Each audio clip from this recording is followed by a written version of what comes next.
3, 2, 1... Salut à tous, c'est le 6ème homme, bienvenue sur la chaîne NBA de Basket Info.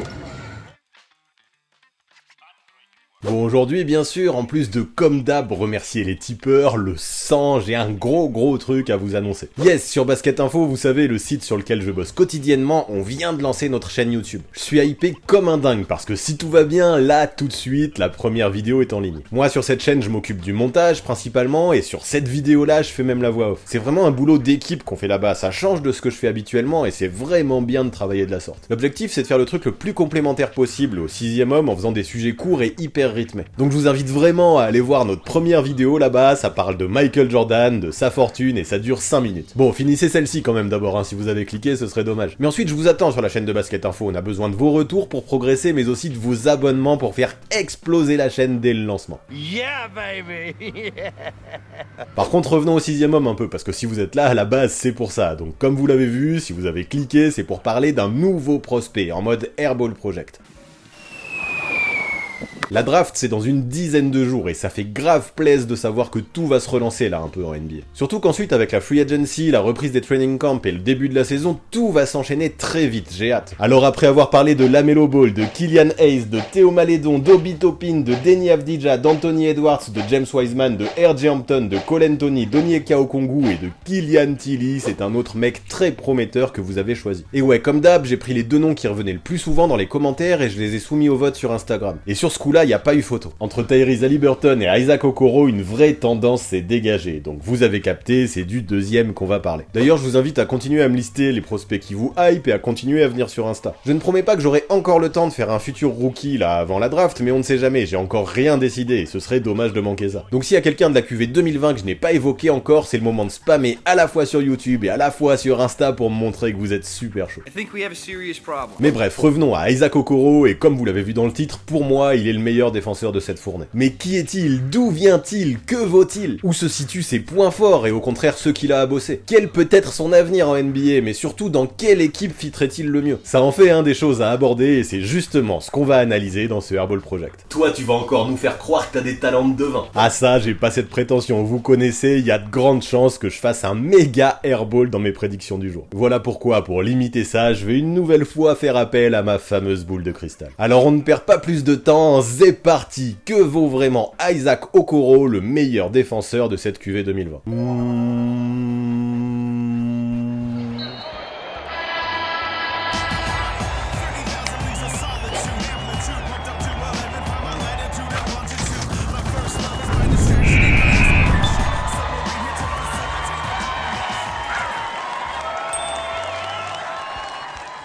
Pour commencer, sachez que Isaac Okoro est né le 26 janvier 2001, il a donc fêté ses 19 ans le jour du décès de Kobe, RIP. Issu de parents d'origine nigériane, Okoro a grandi à Atlanta. Il débute le basket à 7 ans, dans la ligue catholique avec d'autres gamins de son église. Là, dès son adolescence, par son physique ultra athlétique, il se fait remarquer dans tout l'état de Géorgie. Il intègre ainsi le lycée McEachern, au sein duquel il apporte toute sa classe. Et oui, après avoir mené à plusieurs reprises son établissement au titre de l'État, il le mène plus tard, lors de son année senior, à un bilan parfait de 32 victoires pour 0 défaite. Boum. Même si elle n'a pas participé au tournoi national, selon plusieurs experts, l'équipe lycéenne de McEachern était la meilleure du pays, notamment grâce à un Isaac Okoro super développé physiquement. Il dominait tout.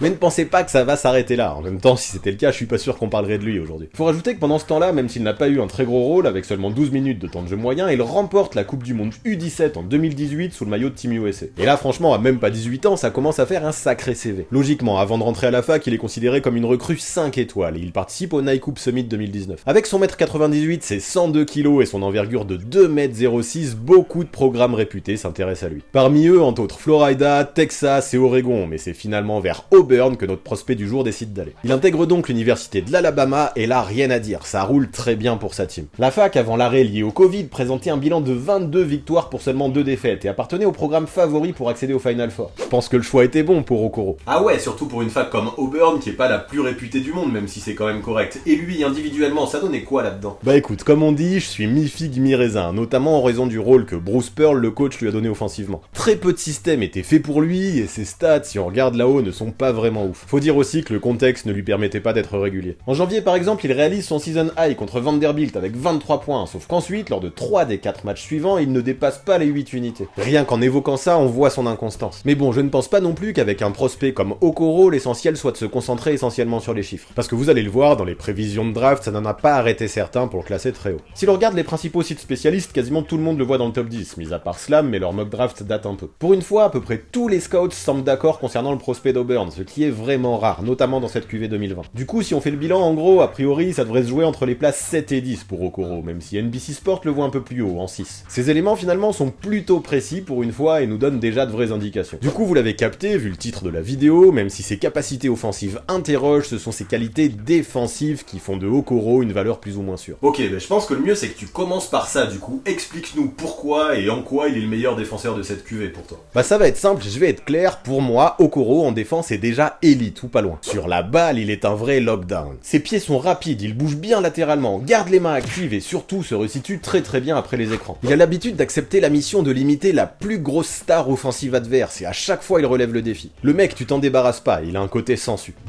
Et ce que j'aime aussi de ce côté-là du terrain, c'est que Okoro est très polyvalent. Sa rapidité lui permet vraiment de défendre sur plus petit que lui, tandis que sa carrure lui permet aussi de limiter des postes 4. Avec son torse, il est capable d'encaisser les bumps, de trouver les bons placements et d'être très dérangeant. Notre prospect du jour possède réellement la capacité si importante dans la NBA moderne de switcher. Puis je veux même aller plus loin en explorant ses qualités dans la défense de zone, qui est de plus en plus utilisée dans la grande ligue. Et là, pour moi, y a pas à bégayer, il est le joueur idéal à mettre au centre. Par sa capacité à bouger très vite et à faire des close-out, Okoro me laisse bouche bée par son activité dans de telles circonstances. Le mec apportera une réelle énergie et un réel dynamisme dans toutes les défenses et j'en suis certain, ce sera une vraie plus-value dans toutes les teams. Bon, par contre, je vais déjà apporter une petite limite. Vous le voyez là-haut, le gars ne mesure que 1m98 et son envergure est plutôt bonne avec 2m06, mais elle n'est pas folle non plus comparée à certains freaks. Cette limite physique, même s'il n'y peut rien, elle est là, impossible de le nier. Et là, je sais pas trop, à part en mangeant le fruit du démon peut-être, je ne vois pas comment il pourrait gagner en longueur.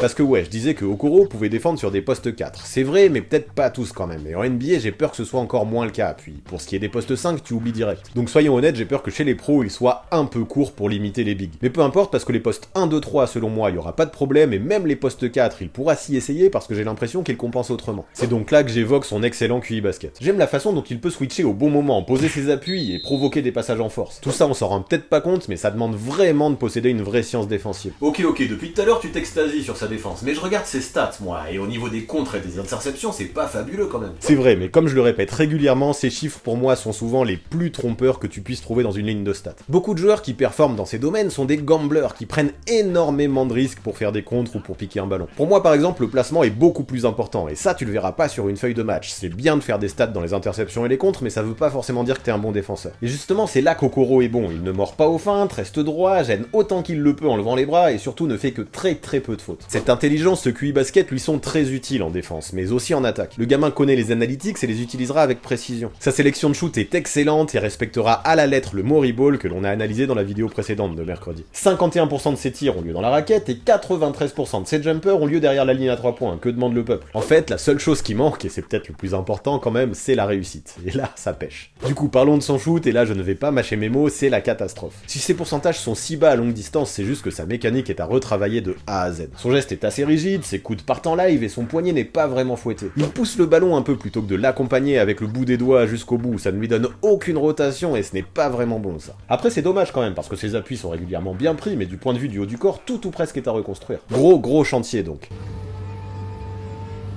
Après, comme on l'a dit juste avant, son QI basket est bon et Okoro connaît ses faiblesses, heureusement. Voilà pourquoi il ne tente que peu sa chance à longue distance et je crois qu'il a raison, un peu plus de 2 fois par match seulement. Mais bon, on ne va pas le cacher, c'est une vraie faiblesse de ne pas savoir shooter dans une NBA 2020 qui affectionne tant les 3&D. Pour l'instant, Okoro ne possède que le D, et le pire c'est que ça se ressent aussi énormément au lancer franc. Son adresse n'est pas loin d'être rédhibitoire et sur toute sa mécanique, que ce soit à l'arrêt ou en mouvement, croyez-moi, il y a du taf. Après c'est dommage parce qu'il court bien, se démarque bien, sait prendre les écrans et sait se créer de bonnes positions en catch and shoot. Mais là, pas de doute, sa technique est bien bien trop insuffisante pour espérer obtenir des résultats réguliers. Bon, ça viendra peut-être, et c'est déjà une bonne chose s'il sait trouver les positions, et est-ce qu'il sait se les créer aussi? Ce serait un vrai plus, ça. Pas vraiment, justement, et la création pour lui-même représente une nouvelle limite que je veux afficher. Okoro a un handle correct, on y reviendra plus tard, mais il n'est pas non plus un joueur qui va exceller en ISO pour prendre l'avantage en 1 contre 1. Il n'est pas un mec qui souvent se créera des espaces seul et pourra ensuite dégainer en pull-up. En fait, je trouve qu'il manque un peu de créativité balle en main et son jeu peut posséder ce côté un peu trop prévisible. Connaître les analytics, c'est bien, avoir les qualités pour en profiter, c'est encore mieux. Oh là, j'ai l'impression qu'en attaque, ça va pas du tout l'inverse de la défense, quoi. Mais du coup, comment il a fait pour mettre 23 points contre Vanderbilt? Notamment grâce à sa puissance, parce que j'imagine que vous l'avez compris. Depuis sa plus tendre enfance, Isaac Okoro est un tank, son corps est large, sculpté, ses épaules sont imposantes, son coffre est mastoc, le gars possède un physique complètement NBA ready. Lorsqu'il drive, cette carrure lui permet de se créer de l'espace dans la peinture, et si au contact ses adversaires bougent, lui ne semble rien sentir. Son premier pas est dynamique, son body control est bon, et Okoro provoque beaucoup de fautes. Tout ça c'est bien, dommage encore une fois qu'il n'en profite pas vraiment à cause de son adresse catastrophique au lancer franc. Mais en gros t'as capté, c'est comme ça qu'il marque ses points, quand Isaac Okoro est lancé, mieux vaut s'écarter. Par contre, c'est bien beau de tout démolir et d'accéder à la raquette, mais ça ne suffit pas pour marquer. Mais heureusement, la finition fait partie des réelles forces, là encore, de l'ailier d'Auburn. Ce qui me plaît chez ce gars, c'est qu'il a une puissance destructrice, mais aussi une vraie finesse, un vrai toucher. Proche du panier, Okoro a le sens du cercle, il est tout à fait capable de finir de sa main gauche. Là-dessus, sur ses lay-ups, sa technique contraste vraiment avec son tir. Puis ce qui est cool aussi, c'est que grâce à ses appuis, il a de bons petits moves bien à lui. Il possède toute la panoplie de spin ou d'eurostep en passant par les appuis inversés, et franchement, scorer des points dans la peinture, il sait faire. Et ce qu'il faut savoir aussi, c'est qu'avec sa puissance, si tu es trop laxiste en défense, il va te démolir. Pour moi, il est l'un des meilleurs dunkers de cette loterie, et il peut être très autoritaire lorsqu'il s'agit de claquer la balle dans le panier. Forcément, une telle finition, ça augmente les pourcentages au shoot à 2 points. Mais en vrai, heureusement qu'il y a ça quand même, parce que j'ai l'impression que Okoro ne possède pas du tout l'instinct du scoreur, et peut même parfois se montrer hyper passif en attaque. Alors c'est vrai, comme je le disais, Butch Pearl ne l'utilisait que peu dans ses systèmes, mais je pense que ça n'excuse pas tout. Parfois, et ce pendant de longues périodes, en attaque, l'ailier peut complètement se montrer invisible. Quand il ne peut pas driver et que la raquette est fermée, il peut avoir tendance à rester derrière la ligne à 3 points et attendre que ça se passe. Franchement, c'est pas cool, ça donne l'impression que Auburn est obligé d'attaquer à 4 parfois. Puis quand il reçoit la balle, c'est pareil. Parfois, il essaye bien de faire un dribble ou deux, mais finit vite par la lâcher. Clairement, balle en main ou non, offensivement, Okoro n'est pas une menace constante et il peut se montrer très irrégulier dans son impact. Tu te dis que parfois, il suffit de fermer complètement la ligne de drive pour qu'il se retrouve complètement perdu. Mais ouf, il y a quand même d'autres choses qui viennent contrebalancer encore, notamment ses qualités de playmaker. Déjà, on l'a dit, son handle est très correct pour un poste 3 et il peut partir côté droit comme côté gauche. Bon, ce n'est clairement pas suffisant pour faire de lui un pro de l'ISO, mais ça l'est pour poser un ou deux dribbles d'attente et regarder le jeu. Même si la défense est présente, Okoro peut varier entre cross, hésitation et in and out. Ça lui permet de conserver la balle efficacement, le temps de trouver une solution et que ses potes se placent. Surtout que là, il y a un autre aspect que je kiffe vraiment bien chez lui. Si parfois il ne semble pas vraiment posséder la volonté de prendre des shoots, on sent qu'il aime beaucoup faire des passes. Ça ne se voit pas trop dans ses stats, car il n'a pas beaucoup porté la balle à Auburn, mais l'ailier est réellement un joueur unselfish. Ok, du coup, une bonne finition, des qualités de playmaking, c'est pas si catastrophique que ça, et heureusement, vu ses pourcentages au tir. Bah disons que l'un ne compense pas le reste, mais ça apporte tout de même de la plus-value. Même s'il n'est pas un super anticipateur et qu'il ne sera jamais un pur meneur de jeu, Okoro sait très bien lire les défenses. Parmi ses coéquipiers, il sait qui est ouvert et peut profiter des écrans sur pick and roll par exemple, pour lâcher la gonfle aux joueurs démarqués. Ses prises de décision sont rapides, son éventail de passes est large, et de ce côté, je trouve que le jeu de notre prospect du jour est très quali. Alors c'est clair que je ne veux pas qu'il soit mon premier ball handler, mais ça me dérangerait pas de le voir un peu plus porter la gonfle. Non seulement ça lui permettrait de rester un peu plus dans le rythme en attaque, en étant plus impliqué, mais en plus ça pourrait être efficace vu la technicité et la précision de son jeu de passe. Ok, moi j'aime bien tout ça, pourquoi tu veux pas qu'il soit ton ball handler numéro 1 du coup? Ben comme je le disais, malgré ses qualités plutôt cool, il reste un poste 3, pas un meneur de jeu, et parfois il peut confondre vitesse et précipitation. En fait, si en face de lui, Okoro a un défenseur intelligent, il peut avoir tendance à manquer de lucidité, à lui rentrer dedans et à perdre la balle. L'ailier d'Auburn a un peu de mal à changer de direction lorsqu'il se lance, et c'est parfois regrettable. C'est bien d'être costaud, mais c'est bien aussi de ne pas tout le temps foncer bille en tête. Sans maîtrise, la puissance n'est rien, comme dit la fameuse marque de pneus italienne. En gros, parfois, il suffit d'attendre Okoro sur sa trajectoire, les deux pieds plantés dans le sol, et tu peux être à peu près sûr que tu vas provoquer un passage en force. Du coup là, si on fait le bilan un peu, ça nous fait un joueur qui a des forces significatives mais aussi de réels points à travailler. Mais là, pour le taf, pour la progression liée à l'éthique de travail, je ne m'en fais pas trop, car Okoro possède un gros mental. Ces derniers temps, il ne se montre que peu sur les réseaux, contrairement à d'autres prospects de son âge qui les squattent complètement pendant l'épidémie liée au Covid. Rester dans l'ombre lui convient bien, et de ce que j'ai lu, il en profite pour travailler encore plus dur. Okoro est un vrai compétiteur qui veut gagner, qui est très vocal sur un terrain et qui met beaucoup d'énergie d'énergie dans tout ce qu'il fait. De toute façon, il suffit de le voir jouer dans un match entier pour voir que le gamin est déterminé. J'aime les défis défensifs qu'il se lance et cette volonté indéboulonnable de prendre le dessus défensivement sur l'attaquant adverse. Il mettra une pression constante et se jettera sur tous les ballons en mode charognard. Mieux encore, jamais il n'hésitera à parcourir le terrain de long en large s'il faut, jamais il ne ménagera ses efforts. Non seulement ça l'aide en transition, mais également sur les replis, lors desquels il est capable de poser de gros chase downs. D'ailleurs, son coach Butch Pearl n'est absolument pas inquiet quant à la future réussite de son poulain en NBA malgré ses carences flagrantes au shoot. Je pense qu'il n'est pas nécessaire d'en faire trop à propos de son shoot, il va travailler, il va s'entraîner, il va faire preuve de discipline, il sera titulaire et il gagnera. Je ne pense vraiment pas que les conditions pour qu'il devienne bon soient liées à la progression de son shoot. Bon, pour être franc, je vois ce que Pearl veut dire, mais je ne suis pas tout à fait d'accord. Je dois avouer que j'aimerais bien qu'il taffe suffisamment son tir pour atteindre des pourcentages au moins corrects sur catch and shoot. Après, ok, s'il arrive à ça, je n'ai plus trop de doutes sur le fait qu'il réussira en NBA. Ouais, d'ailleurs, elle t'a dit quoi ta boule de cristal à ce propos? Ça va être quoi son rôle?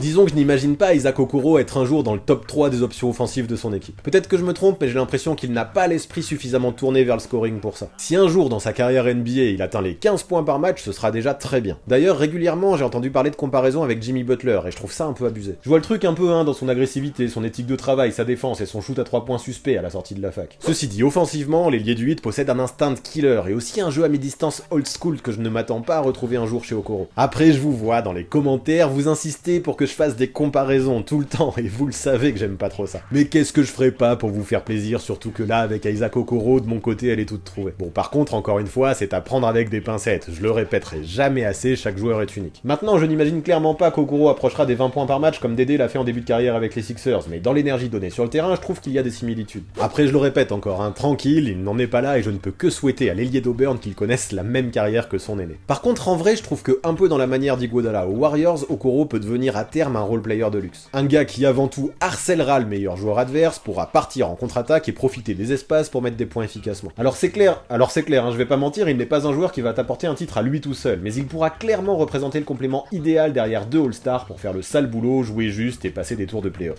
Et ça, franchement, c'est pas pépite d'avoir ça dans son effectif. Son énergie, son envie et sa compétitivité plairont à n'importe quel coach, et voilà pourquoi je m'imagine qu'il sera drafté assez haut. Bon, après, pas dans les top picks non plus, j'imagine qu'il a trop de carences, mais peu après le top 5, pourquoi pas. Puis parlons de fit un peu parce qu'il y a une équipe dans laquelle je le verrai vraiment bien, il s'agit de Chicago. Chez les Bulls, avec Zach LaVine, Kobe White et Lauri Markkanen en attaque, il y a tout ce qu'il faut déjà. Bon, ça me déplairait pas non plus qu'à côté de tout ça, il y a un meneur un peu plus organisateur, mais j'ai quand même confiance en Satoransky, et si je devais recruter, j'irais plutôt voir du côté des vétérans. En défense par contre, notamment au périmètre, ce n'est pas vraiment la joie dans la team de l'Illinois, d'autant plus qu'Otto Porter Jr., le poste 3 titulaire, est bien souvent blessé. Et c'est là, je trouve, que notre prospect d'Auburn trouverait une vraie place. Car oui, à mon sens, un mec comme Okoro pourrait vraiment tirer l'équipe vers le haut rien que par son côté glue guy, super glue. Nous allons vous montrer l'incroyable efficacité de la colle Super Glue 3. Et je suis sûr qu'en attaque, Billy Donovan pourrait lui faciliter la tâche, il sait faire. Les défenses se concentreraient sur les joueurs offensifs que j'ai évoqués plus tôt, et ça pourrait libérer des espaces au gamin pour faire ce qu'il sait faire de mieux offensivement, attaquer le cercle. Maintenant, faut savoir que les Bulls possèdent le pick 4, et ça se peut bien qu'à ce niveau-là de la draft, il y ait mieux qu'Okoro, donc pas certain qu'il atterrisse là-bas. Du coup, j'avais des solutions de secours comme les Spurs ou les Mavs par exemple, où je trouve que le fit est pas mal. Mais là encore, ça ne me paraît que peu probable, ça m'étonnerait franchement que Okoro tombe si bas, vu que les deux équipes possèdent respectivement les picks 11 et 18. Donc allez, pas de chichi, je vais conclure ma vidéo comme ça. Déjà, faut savoir que pour moi, Okoro, d'ici peu, peut déjà faire partie des meilleurs défenseurs au périmètre de toute la grande ligue. Ça déjà, franchement, c'est assez huge. Alors si les Bulls veulent tenter le pari, il pourrait être le complément idéal du trio Kobe White, Zach LaVine, Lauri Markkanen.